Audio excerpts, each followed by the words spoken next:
Why is it that in moments of extreme crisis or near death, even people who have never believed in God a day in their life have an instinctual reaction to prayer?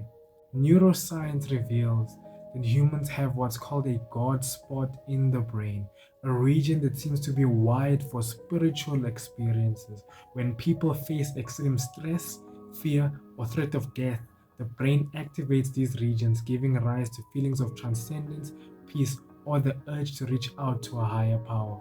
This is why, even when someone has lived their entire life denying God, their brain biology in moments of extreme fear lead them to prayer. It's as if every human being is hardwired for God on a biological level.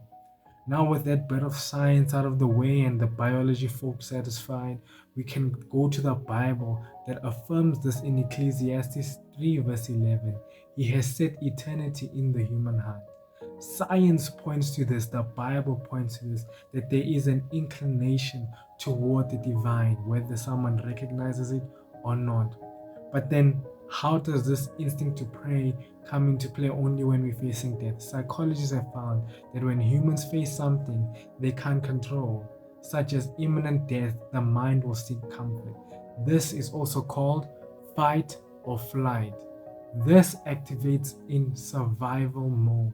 Now, the issue comes in when the physical survival is no longer an option for the brain or the mind will turn to the existential survival, the question of what will happen next.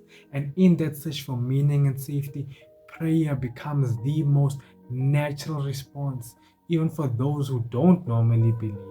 Now, according to the Bible, this response makes perfect sense. Romans 1, verse 19 to 20 says, "For what can be known about God is plain to them, because God has shown it to them.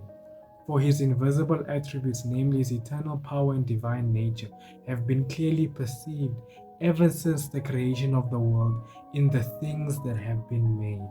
This scripture highlights the idea that God has revealed himself to all people, whether they consciously acknowledge him or not. The instinct to pray in our final moments is our spirit's reaction to the deep, often unspoken awareness that God's presence is always there no matter what.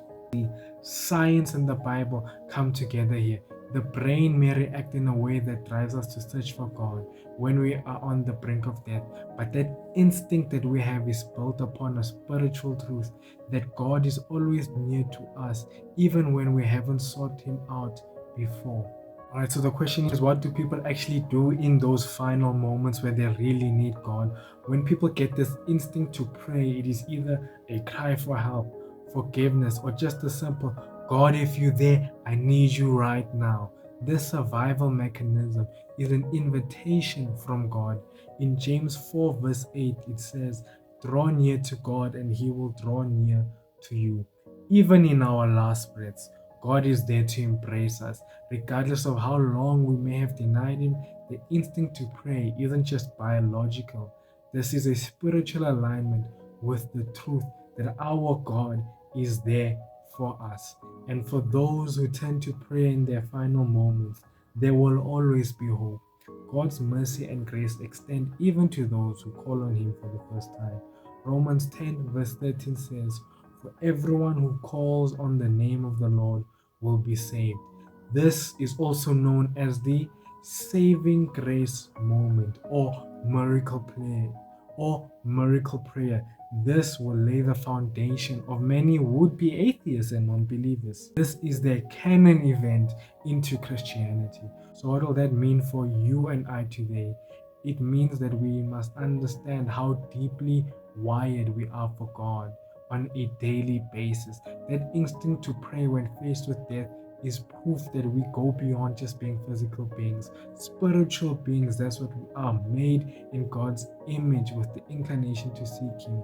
And just because you feel far from God or you want to utilize your high IQ to justify that He doesn't exist, you need to remember, in moments where you think you have no belief, your heart and mind are designed to seek Him. The soul knows its creator, even if the flesh thinks there isn't one.